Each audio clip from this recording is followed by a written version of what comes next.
Okay, good evening, everyone. Thank you very much for tuning in to season 3.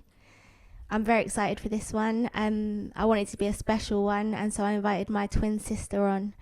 The reason being is because people who are watching this, some people may know that I experienced my own mental health issues quite recently, and my sister supported me. And usually the family and friends that support people with mental health, they don't get the recognition they deserve, and they don't have as much of a voice, and which is why I decided to invite my sister on to give a different perspective. So I just wanted to let everyone know, as well as this podcast and previous podcasts, we aren't professionals. We're just individuals talking about our own lived experience, so people can relate and people cannot relate, either way. But yeah, so let's get this started. So just I'll jump in the deep end. How did my mental health breakdown affect you? Massively. So it changed my life without a shadow of a doubt. We were obviously working together in music, well, not obviously, but we were working together in music in London, living together, partying, having like a really amazing social life. Everything was great. And then you suddenly started getting ill, and it went from everything being roses to a nightmare, if I'm honest. Especially when you went missing, because you were, I don't know if a lot of people know about Zoe, but she ended up being homeless, and it was awful. It's like the worst time of my life. And I think it affected me because my life kind of transformed overnight. And then the build up, because they always say that after a mental breakdown, it's the actual recovery that's actually harder than the breakdown. And I found that it was a lot of, just supporting you, which I would always do. But I didn't hesitate to, but it was just a lot of making sure my life worked around yours, to make sure that we could work together to get you back on track. And you've done amazing getting back on track. Thank you. But you had to make a lot of sacrifices. Yeah, loads of sacrifices. What did you have to sacrifice? I would just say my focus, because the focus was primarily on you. It's like, you're my twin, and so many people were saying to me at the time, like, not in a negative way, but they were just like, you're your own person, like, be strong. Like, focus on what you want in life. And I was like, I can to a degree, but when it's your twin sister, there is always an element of, I don't know, I wouldn't really call it guilt, but it's almost like a feeling of, it's so unfair. Do you know what I mean? Yeah. And it's like, if you're homeless, if you're in hospital, if you're feeling down and depressed and can't get out of bed, in my mind I'm thinking, but I'm all right. I'm feeling all right. I have the strength to make sure you're all right. So why am I focusing on me when I need to make sure you're back on track, because we're identical twins? Yeah. Do you know what I mean? Yeah. It's like, for identical, I feel like I have to do everything I can to help. But did you feel was it hard? Did you feel like you couldn't be selfish? Yeah, definitely. I couldn't be selfish. I remember, like, I'd go out, this is during your recovery, and it's like, I'd think to myself, I can't have a good night out because it's like, I was watching this program the other day on Netflix, just a little sidetrack, but I was watching this program, it's not like, they're called The Sister or something, because it's really random. And the premise of it, the basis of it is the sister goes missing, and the other sister starts dating this other guy, and he cracks a joke, and she starts laughing, and he says, you are allowed to laugh, you are allowed to be happy. And I related to her. Oh, wow. Because I was like, you're always thinking, how can I be happy? How can I be like, when you're my right arm? Do you know what I mean? It was hard. Very hard. And did you receive any support? Yeah, I've received loads of support. So Charities in Bedford, I'll go through, I was just thinking all this list of everyone, but the Charities in Bedford were really helpful. So they gave me my own care, because I was regarded as your carer during your recovery. Yeah. So they gave me loads of support in terms of how to help you and support you. Then I had therapy, went through the well-being service in my local town. It was mad because I did an interview with them, and I was like, no, I'm fine. And then they're like, no, you're not. So, when you're trying to hide, and they're like, you're really not. You need to have one-on-ones. So I had one-on-one sessions with them, and they kept adding more sessions on because it was just like they could just see I was kind of hitting rock bottom at the time. I had support by Cedar House, the hospital you're in, because they were amazing team. And they really gave me loads of support. That was the rehab centre. Yeah, they gave me loads of support.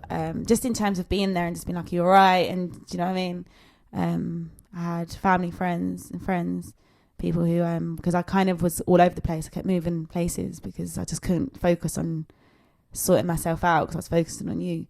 And I had family who like put me up and I was staying with them. Friends who supported me through it as well, especially when you went missing. Had a whole town. What do you mean support, actually? I had a whole town looking for you at one stage. Majority of the town, not what do you mean, but it's like, I'm thinking of all these organisations, but wow, you went missing and you were on the streets, and I was panicking because I hadn't heard from you for 28 days or something. And I just put out the sirens. I was like, can everyone please look for my sister? And there were search parties. Like, my phone was going off all the time. Everyone was just searching for you. And it's like, so much support. I could walk down the street and everyone would be like, you all right? How are you? It's hard. And yeah, I had so much support in that sense. Just us, because I lost my house. Like, not my house, but where I was living. I couldn't really keep up with it. And they helped me find somewhere to live and get my own place, which I ended up messing up again. It is what it is. Who else helped me? Carers in Bedford. Yeah, mainly those. Oh yeah, and when I lived up north, because when you first, I'm going to be going off on a tangent, but when you first went missing, I didn't understand it, and I was getting a lot of grief for it. And there's another thing with people with mental health. It's like, if you don't understand anything, don't comment on it. Do you know what I mean? Like, let time do its thing. But it's really difficult when someone is going through a mental breakdown, and I was getting a lot of the criticism for it, because a lot of people saying, you were too, how could you not see it? Or you were too, because I'm quite forward thinking in that. And they were like, you were too forward thinking. Do you know what I mean? And I started believing it. So I ran away to Manchester. And then up there in Manchester, I got a job, in an office job. I can't remember what it was, to do with tax rates or something. And they actually put me through counselling there. So a lot of counselling. Yeah. A lot of support. It was positive support. Do you feel like, did you feel like it was quite accessible, the support? Yeah, definitely. Do you just have to be vocal about it? But does it take strength to be vocal about it? Yeah, I think it takes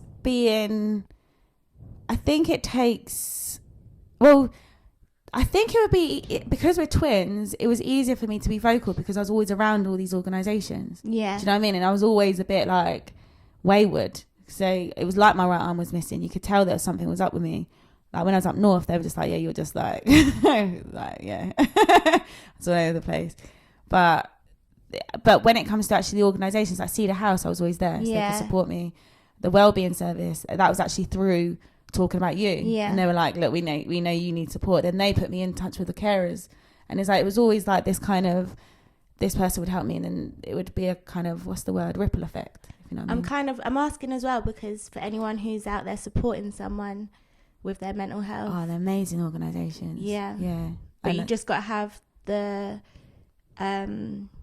motivation, and you've just got to have not just, but it's good to have a voice and just vocalise how you're feeling. Yeah. And then it spirals from there. Yeah. Yeah. And I know what you mean by strong, because I always deemed myself as strong, and they had to tell me, no, I'm not. Do you know what I mean? Yeah. And that was hard for me to take. So I was like, no, I'm strong, I can handle this. And they were like, no, you need support. And it was like, for anyone who's caring for someone, if you feel as though you're too strong to ask for advice or go, like, literally, the carers in Bedford are amazing, because they do like events and stuff. I never really went to the events or anything, but they did phone me up and make sure I was all right.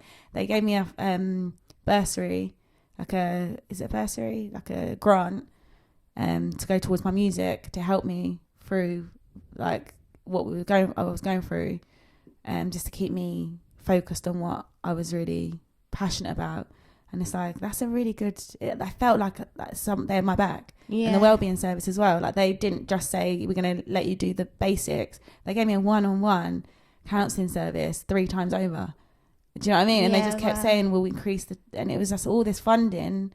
and they're all supporting it, but it's like they actually really were supportive, and it did help massively. So there is help and support out there. Definitely. You've just got to access it. Yeah, and it's not it is like just got to access it. No, but just take away the justice, because it can be hard to. You've got to have that oomph. Like you've got to have that. Okay, I'm gonna get ready. I'm gonna get to the support now. Yeah, because that's what they're there for, and they're aiming to help. So. Yeah. Let's talk about your music. So,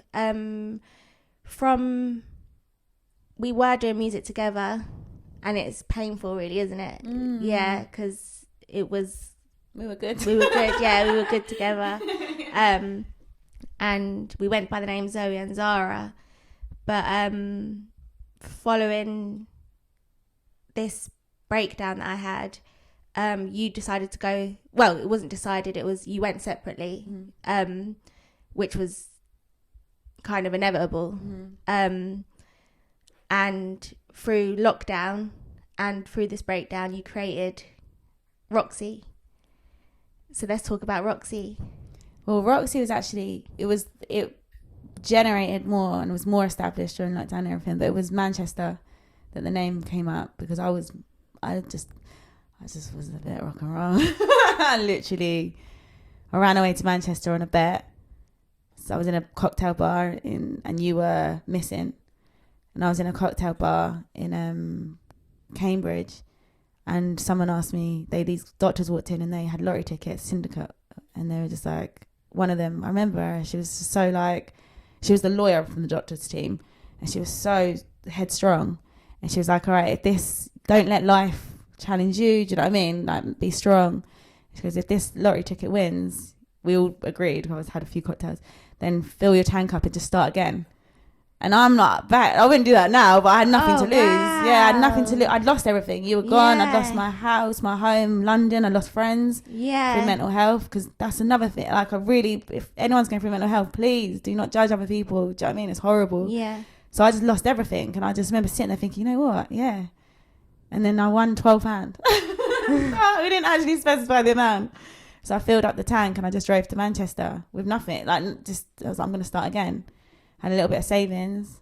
I just went up there and I was just wild, like just partying, chilling with the wrong crowd, wrong crowd. And I got the nickname Big Z.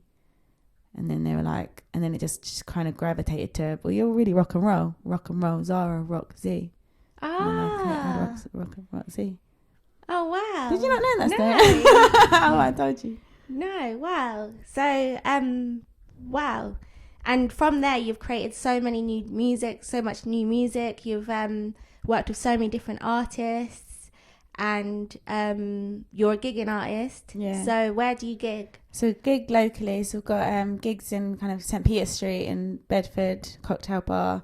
It varies really from there to kind of live music venues, then pubs and bars as well. So we've got at the Fox and Hounds in Bedford as well. We've got a local charity event coming up soon. And that's at my home village, like my home village that I've never performed in. That's in Wootton Blue Cross. And it's a football event, so a lot of old faces, old friends, which is nice. It's really nice to be around, supportive, and your home crowd, they all say, don't they? So I'm really looking forward to that.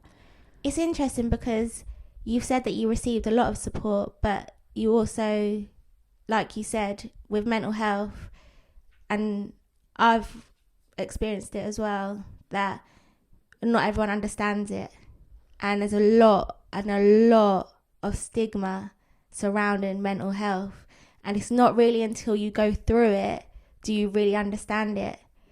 So what would you say to someone who is, and again, we're not professionals, we're just talking from lived experience, what would you say to someone who is going through their own mental health experiences but feels like they aren't able to vocalize it?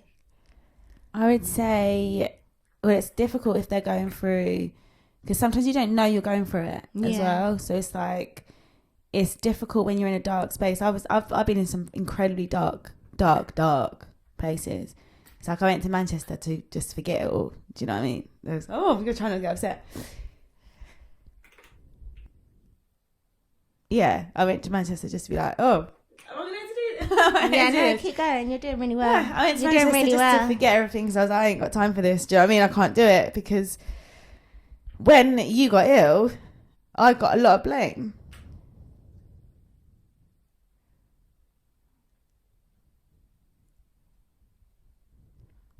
And you start believing it. And that's like, people always say to me now, they're like, you're so strong, you're so resilient, you're so confident. And I'm like, when you let people tell you you're not a nice person, and you are, and break you down and you reach rock bottom, the only way from there is back up. And when you get back up, you are so resilient and so strong because you're like, no one ever going to tell me that again, because I was never a bad person. Do you know what I mean? But you start believing it. Before you were like found and you were missing, I was like, is it my fault? Do you know what I mean? And I listened. I should never have listened because I was headstrong. So I let people in. So when I went up to Manchester, I was like, I'm going to just give up. I just can't do it no more. I had people phoning me shouting at me because I was always strong. When I was weak, that was the time for them to get me. Yeah. Anyone who ever had any issues with me being a strong, resilient, strong alpha female, whatever, when I was knocked down, that was when they took their shots. Do you know what I mean? Oh, wow. Yeah. And it got to me, but not initially. I was keeping it together. And then eventually there was just too much to handle. And I was like, nah, it broke me. But it taught me to be so much stronger. And I would say to anyone who goes through anything with mental health, you aren't in control of what's going on. And if anyone ever says anything to you, do not let it in. Do you know what I mean? Because it says more about that person and their ignorance. Yeah. 'Cause I learned so much about ignorance. It's like so much about ignorance. It's unreal. I learned how people can really judge you and treat you, especially when I was caring for you. Yeah. Because when I was caring for you, I lost everything practically, yeah. And in a good way, because it's like not in a good way, but I see the positives now because it makes you show your strength of character. And it's like, I learned that when you're a carer, because I was actually they regarded me as a carer, you haven't got it in you to always look great. Yeah. You haven't got it in you to buy the latest clothes, to be fashionable. You haven't got it in you to just find follow the latest trends. All you care about is that person. Yeah. And it's like, people treat you differently if you don't always look 100%. Yeah. Do you know what I mean? And it's like, I've never in my whole life, if someone could be on the street and someone could be a CEO of a multinational corporation company, I would always treat them with respect. Yeah. And be like, how are you? And do you know, until they show me otherwise. Yeah. But for the first time in my life, I learned what it was like to be judged for what I wore and what I drove, what I acted like. Because I was like, I just learned that people really do treat you differently according to what your possessions are. And it really was an eye-opener. It's for anyone who's going through anything to do with mental health, or if you're getting judged or anything, it says more about them other people than it does you. Stay strong, stay focused, stay resilient, and just stay focused on getting better and stronger for yourself, because that's primarily the most important thing, not anyone else. And time always reveals all, because you always get stronger afterwards, and then they'll look back and be like, okay, well, you might not even get stronger, but who cares what they think? Just who cares what other people think? And I wish it would have made my life and my journey a lot easier if I just held down that thought process from the get-go. But I learned massively. Yeah. I learned huge lessons that I would always cherish now. Do you know what I mean? They were hard, very hard lessons, but I take them as lessons. And wow, that was deep. Sorry, I just had to take a minute. I knew this interview was going to be deep. That's why it's quite tough, but it's good. As in, it's good what you do, like. Yeah, no, it's really powerful and really important, really special to me that you're sitting here explaining how you felt when I went through my breakdown. I'm getting emotional. I didn't think I'd get emotional. I really didn't. But when you look inside and you recollect the past, it was a very, very hard time. But it's not about me. This is about you, because again, the incredible people that support those with mental health go unheard a lot of the time. And I feel like you're representative of those people, by sitting here today, voicing your opinion and your viewpoint. And you did, like you said, you did go through hard times, and you did experience depression, and you did experience anxiety. Massive. Can you talk about that a bit more? Yeah. My depression, my anxiety, I didn't know what anxiety was. If you asked me like years ago, you've got anxiety, said to me, I'd be like, what is that? I had no idea. When I got back to my hometown, my depression and my anxiety, first of all, got so bad that I got vertigo. And I didn't even know that was a thing. Like, I would walk sideways because the stress was like made me unbalanced. So I was on like antidepressants for a little bit. And my anxiety and depression, I never known anything like it. Like, when I was in Bedford, I wouldn't leave my mum's garage. I wouldn't leave it because we were big fish in a small pond. And it's like social media was kind of like you weren't very well, but so you had social media at your grasp, and it was like, it was exasperated. Everything became so much more magnified, and it weren't just me, like a family dealing with or helping someone with mental health. You did so well, by the way. Like, you're about my biggest hero. You are. I think you're a greatest inspiration, 100%. But it's like, when you were going through it, when it was huge, do you know what I mean? And it was like, everyone knew everything, and it was hard to deal with. And it was like, I just remember getting anxiety because I was just like really tense, and I was thinking, this is just really like heavy stuff. And I ended up getting antidepressants. I didn't really stand them for that long because I liked them. They did a lot for me. And I was like, why? Because you liked them, did you not? I just think I've not got an addictive personality or anything, but they felt quite addicting to me. Oh, okay, I mean, people have different experiences, just being honest, innit? And I just felt like I was going through a rock and roll stage. So I was like going to a lot of parties, I was going to a lot of events, I was just out all the time because music was my therapy. Yeah. And obviously with the music comes that kind of lifestyle if you're out all the time with it, do you know what I mean? And it was like that doubled up with antidepressants and alcohol, and I just felt like I was just spiraling. And I was like, I just stopped everything. Instead of taking antidepressants, I just like, I'm going to cap everything. And ended up just being focused on just getting exercise. I remember I spoke to a doctor, and for a doctor's appointment, it was a telephone call. And I was like, can I get more? And she was like, I don't even know why the first doctor prescribed you any. I was like, what do you mean? Really? She's like, yeah. Oh my she gosh. goes, get up, write a schedule, get an organised plan, get out the house and do this. Do you know what I mean? Yeah. Be active and like get out of your head. And she just had a go at me, basically, as a doctor. And the thing is, she phoned me like 3 weeks in a row to see if I'd listened. And the thing is, it's like with anything in life, you can't be told. Do you know what I mean? Yeah. But it starts to resonate. And about 6 weeks after I spoke to it started to resonate. And then I started to get a plan together. Started thinking, okay, how do I make this all right again and get back on track?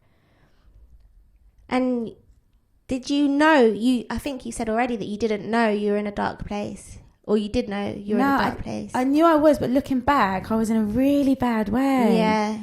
I was in a really bad way. Like, if I see how I am now, some of the stuff I was like talking about, like I would describe it as a grey space. I was living in a grey space. So I post-traumatic stress as well from an ex-relationship, and I think from everything that was going on, so trauma. And it's like anything would trigger it. So I was just like, I can only describe it as living in a grey area. You only see the dark stuff. Yeah. Do you know what I mean? So it's like black and white, good and bad, but you're living in the grey area, so you're just blurred. Everything's just confusing. What do you think now, looking back, what do you think the signs were that you were going through that? I didn't trust anyone. Okay. Because I got hurt a lot by a lot of people. I lost friends. I lost friends who were my friends for life.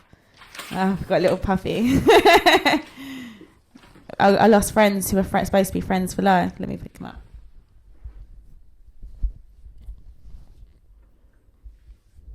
Yeah, he's back.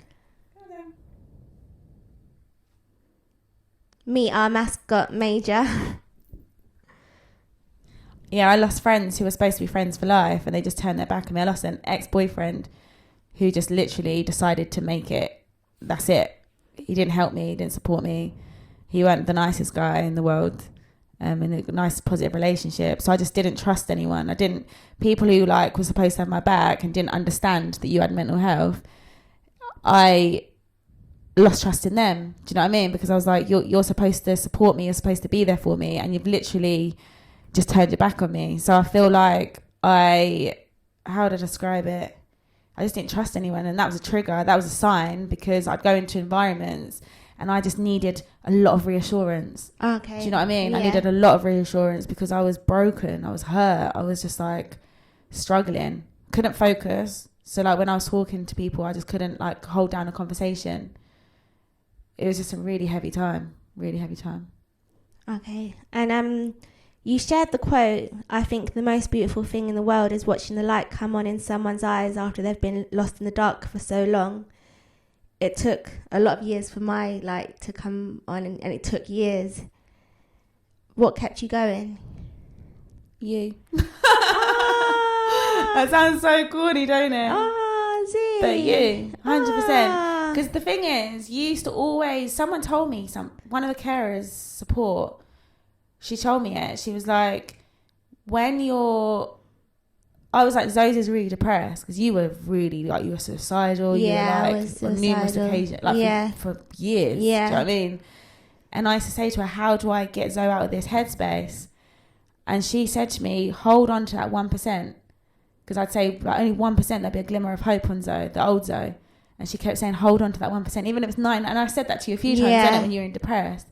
I was like, even if it was 99%, even if it was 99% that you were in a dark space, that 1% where you smiled or you laughed and you forgot your worries for a second, that was my hope. That was my glimmer of hope. And I always thought, I want my sister back, because we had such good times. Yeah. Before you got ill, life was really good. Yeah. Like, we travelled around the world. Yeah. We went to like so many events. We had so many friends. Like everything was so positive, and it was good when it was good. Yeah. Do you know what I mean? When it was bad, obviously it was awful, but I just wanted that 1% to go back into the 99, the 100%. It's never going to be 100% because no one's ever like happy all the time. Do you know what I mean? But you've got to be real and honest with yourself, with ourselves. But I just wanted that. I just held on to that 1%. So even when you were missing in that, it was just always hope and faith, because I really do believe in God, and I believe that things happened in a way that was just surreal. Do you know what I mean? And it's like how we found you when you went missing, how like everything transpired, the lessons I learned on the way, just the whole, even me getting to experience what it's like to be like, you were homeless, you lived on the street, like you were that ill, and it's like for me to experience that side of things, I feel like I'm so empathetic now to anyone who goes through anything, and I just show so much admiration and love for anyone who has mental health, and I've just got, my heart's even bigger. Do you know what I mean? And it's just, I just feel like it's a valuable, incredible lesson that not everyone gets to see, which I wouldn't wish it upon anyone, to be fair, but if you do have to go through it, it does make you stronger. Yeah. And it just to add on to that point, when you're homeless, it's like, I was homeless because of my mental health. And a lot of people, there's a high percentage of people who are homeless because of their mental health. Loads. And I know that first-hand experience as well, talking to people and meeting people that have mental health and are homeless. So I feel like there's a stigma attached to people that are homeless, but it's important that people remain open-minded. Yeah. And also, can I just add as well, onto that point, that a lot of people don't like giving homeless people money, but when people give food and hot drinks and things like that, because of my psychosis, I didn't take it. Unfortunately, that was detrimental to me, but it does make a difference. So anyone who sees someone as homeless and on the street, and you just think, I don't want to give them money, give them a gift. And it goes a long way, not even just because it's food, but because of it just helps you with your general well-being. Yeah. When you, building on that, when you were homeless, you said that when you were missing, you'll be so surprised how many homeless people helped us look for you. Like, they were so helpful. And like you said, about 80% of them were saying, oh, I'm on the street, because you'd hear their stories. Yeah. And they'd be like, I'm on the street because of mental health. because they didn't get the help that because even remember with you, we had to really fight at some stages to get support. Yeah. And it's like, fortunately, you got a family who didn't give up. Do you know what I mean? Yeah. And some families would give up. Yeah. And it's like, we were like, no, we're not giving up on you. But not everyone has that. No. So when I see people on the street now, I'm just like, because drugs and self-medicating and things helps to hide the illnesses. Yeah. And it's like, any of us are one night away from being homeless. They and say that you're one pay slip away. One pay slip, yeah. And it can, from or one mental breakdown. Or one mental health, It can happen to any of us. And it's like, just, there's real saying in be kind to people. Yeah. Because you just don't know what they've been through, whether, 100% agree with you there. The 80%, even more of just mental health from what we experienced anyway, just speaking to people. And you did a lot following my breakdown and following meeting people that are homeless. You did a lot for people that are homeless. Yeah, like King's Arms. Yeah, the King's Arms project. You did a lot of fundraising and donations. Yeah, there's one in Hitchin as well. I can't remember what it was. But yeah, just getting food banks, and I need to do more again, to be fair. Because King's Arms project closed down. But yeah, over Christmas we were just like filling up the cars and things and giving back. There's actually a food bank in Kempston that Zen, our bro, went to Friday, which would be good to get involved in, and they give back. I think it's really important just to give back, definitely. Okay. So you also, let's talk about one of your songs. In your song Self-Neglect, you sing the words, I know I had a responsibility to get back up and on my feet, but I didn't want to know. What part of your life does this represent? That was Manchester. Oh, okay. Yeah. I was hanging around with some real bad people, like really bad people, and I just don't know how I got into that situation. I do know how to get into that situation. I moved into like this ex-old people's home, and the rent was dirt cheap. And it was like the 2 doors down to me, a woman was getting beaten up by a partner. A few doors down, there's a guy who's just come out of prison for stealing cars. It's like everyone had a story. Do you know what I mean? I didn't judge anyone. It was just like everyone was a bit broken at the time, and it's like they sound like it was, but when you sit down with everyone, they were actually nice. Do you know what I mean? We all just had our own dramas going on, and I just remember making friends with these really dodgy people and just chilling with them and just getting into like environments I didn't want to be in because you were in a low place. Because I was in a low place, I just didn't see it. Do you know what I mean? I was just in a daze, and just in a daze of depression, really, and just lost because you weren't around. Yeah. We were always together. Do you know what I mean? Twin without twin, when you're always together, it's like, I'm lost.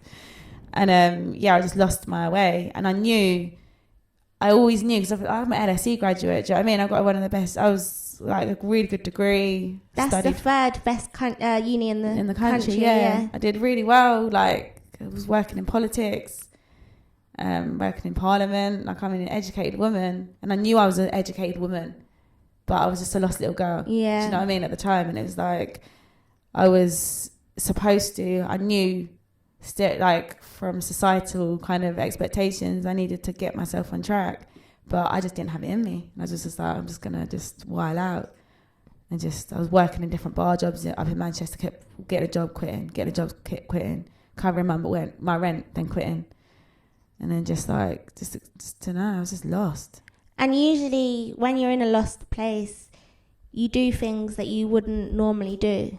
Yeah. Do you know what I mean? Like you, and I can say that speaking for myself as well. When you're in a dark place, you can have regrets. Yeah. Do you know what I mean? Definitely, without a shadow of a doubt. Like I regret being around the wrong people. Yeah. Because it's a hard one, because part of me wants to regret it, and then part of me, like, now you're saying like that, I actually see that I definitely regret it in that sense, but then I wouldn't know otherwise. Oh, yeah. Like, me and you have always been, like, always pushed margins. Yeah. Always pushed margins, always gone out of the box, always done things. And don't get me wrong, I've done some things I do think are mistakes and I should never have done them, but I didn't know at the time. Yeah. I'm only human. Do you know what I mean? It's like, I make mistakes. Like, I was chilling with the dodgy people, I said, and they actually were awful, because I remember trying to leave them. I was living in Manchester. This is in Bury. And I was like, I tried to leave them, and I remember they were like, you know too much, and they car chased me around. Oh my god! Yeah, car chased me because I was like, I'm out, and they're like, you know too much. No. Yeah. And do you know what happened? What? It was cars chasing me out around the Berry, and I like took red lights, everything, and then I stopped, and he got out of the car. It came into my car. And I think he hit me or something. He did hit me, but I can't remember. It wasn't like it was just a slap or something. Oh my god! And I lost it. Because the thing is, when it's someone who's at their lowest and you've got nothing else to lose. Yeah.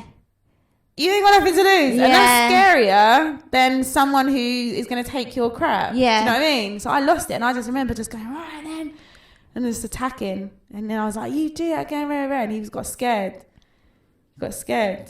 And that just shows how low I was, because I just didn't care anymore. Yeah. I didn't care. It was like, I'll kill you. Yeah. Do you know what I mean? But that's one of my regrets, because why am I chilling with people like that anyway? Yeah, yeah. Do you know what I mean? But I learned. Wow. Tell us something that people don't know about you. People don't know about me. Oh, sorry.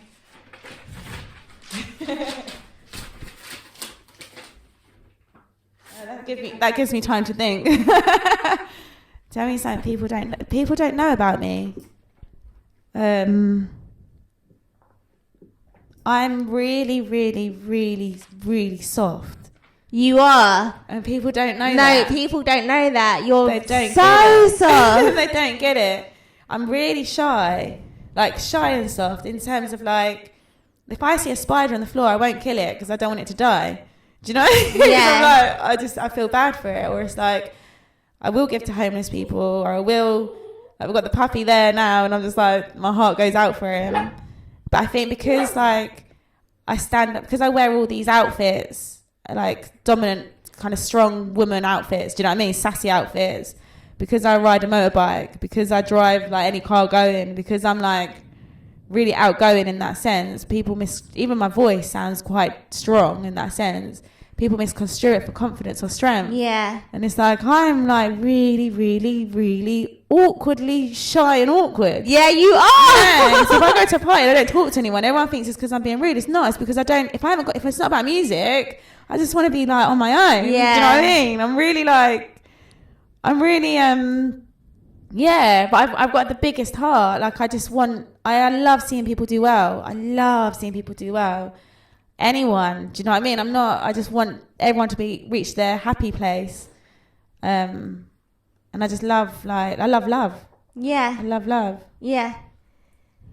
People don't. They don't know that. People don't know that. People think that you're kind of fierce and you're kind of got this strong persona, but you've got the biggest heart. I'm a big soft. And I know that because you cared for me. Yeah. Do you know what I mean? And you didn't give up on me. No, I've never given up on you. No, but you didn't. No. And even when I was in my psychosis and I believed you were against me, yeah, you fought against my psychosis to say, no, this is what time it is. Yeah. Like, Zoe, you need to get better. Yeah. But I think that's what the thing is, because that's the softness, because that gets misconstrued for being fierce, but it's not. It's passion. Yeah, it's passion. It's love. It's like, it's just having a heart. It's just having a heart. And I think, people don't know that. Well, I think the closest people do know that about me. They know that I've got, they do get that. But, yeah, definitely. I always get misconstrued. Always situations, everyone just gets me wrong. Which is why this platform is so great. Yeah. Because you can explain yourself. Yeah. Not that you have to explain yourself. No, it's true. But again, the reason when I started this podcast, this episode, I said that it's giving people a voice to speak to those that go unheard, to give their viewpoint. And you have given your viewpoint, which I'm fully appreciative of like massively.